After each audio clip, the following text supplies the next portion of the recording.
વિસાવદર તાલુકાના ખાંભા ગામમાં સામે આવેલું કથિત બોગસ મંડળી કૌભાંડ હવે ખેડૂતોમાં ભારે રોષનું કારણ બન્યું। આક્ષેપો મુજબ ખેડૂતોની જાણ બહાર તેમની ખોટી સહીઓ કરવામાં આવી। એટલું જ નહીં, કેટલાક મૃતક વ્યક્તિઓના નામ પણ સભાસદોની યાદીમાં સામેલ કરવામાં આવ્યા।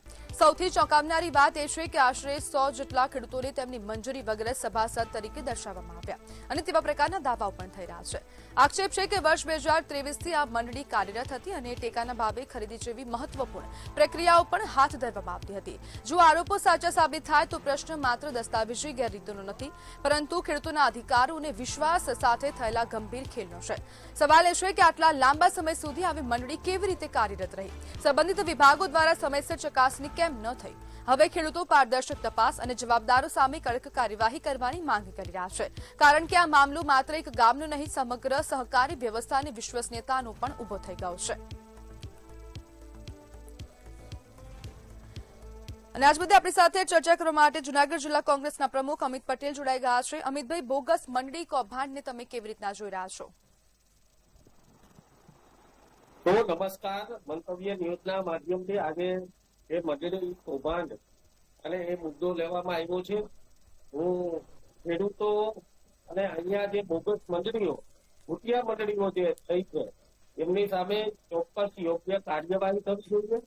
અત્યાર સુધીમાં અનેક બોગસ મંડળીઓને હિસાબે અને ભૂતિયા મંડળીઓ, આ બંને મંડળીઓ એટલા માટે અલગ અલગ કહું છું કે તમામ જે ભારતીય જનતા પાર્ટી દ્વારા જે આ કૌભાંડ આચરવામાં આવ્યું છે, ત્યારે હું તમને કહેવા માંગુ છું કે આ ખેડૂતો સાથે એક મોટામાં મોટો ભ્રષ્ટાચાર અને ખેડૂતોને પાયમાલ કરવાનું કામ એ આ બોગસ મંડળીઓ દ્વારા થઈ રહ્યું છે। કેટલાય ખેડૂતોના નામે પૈસાઓ ઉડાડી। અમિતભાઈ, ભારતીય જનતા પાર્ટી પર આ કૌભાંડના આક્ષેપો કરવાનો આધાર શું?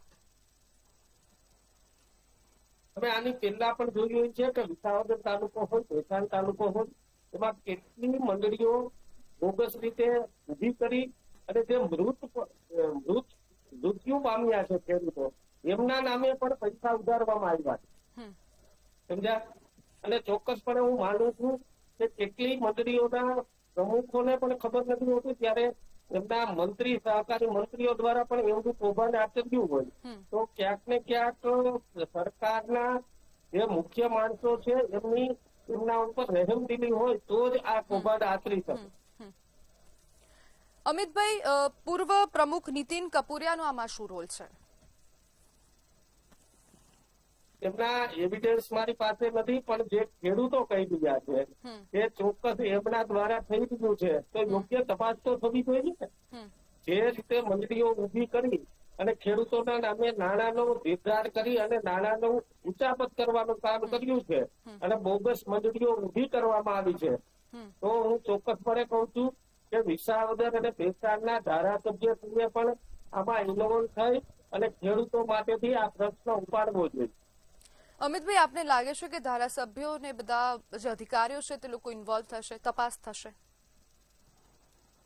જો સરકારે સહકારી ક્ષેત્રમાં જે સિમ્બોલ આપીને આ ખેડૂતોને હેરાન કરવાનું કામ કર્યું છે, હવે શું છે, સિમ્બોલથી ઇલેક્શન લડાઈ રહ્યું છે।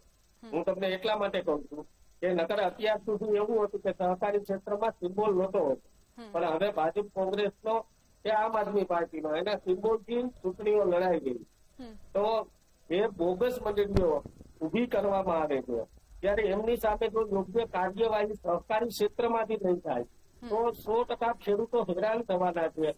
અને ખેડૂતોને પોતાને ખબર નથી હોતી કે ક્યારે એમના નામની ઉચાપત થઈ રહી છે અને તલાટી મંત્રીઓ આજે તલાટી મંત્રી નહીં, સોરી, સહકારી મંત્રીઓ, જે મંડળીના મંત્રીઓ હોય છે, એ પ્રમુખને પણ વિશ્વાસમાં લીધા વગર ક્યાંક ને ક્યાંક કૌભાંડો આચરી રહ્યા। અમિતભાઈ, ખેડૂતોને ન્યાય અપાવવા માટે કોંગ્રેસ શું કરશે?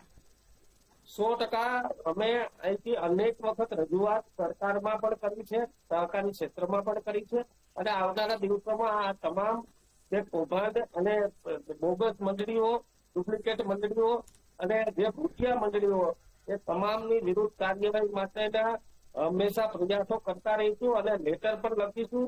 અને ખેડૂતોની વાહને હંમેશા કોંગ્રેસ રહી છે અને કોંગ્રેસે હંમેશા ખેડૂતોને ખંભેથી ખંભો મિલાવીને લડાઈ કરી છે। ખેડૂતો પરેશાન છે તો ચોક્કસપણે હું માનું છું કે પ્રમુખ તરીકે પણ જુનાગઢ જિલ્લામાં અહીંથી ખેડૂતો માટે જે લડાઈ કરવી પડે એ તમામ લડાઈ કરી. જી બિલકુલ અમિતભાઈ, જોડાવા બદલ આપનો આભાર.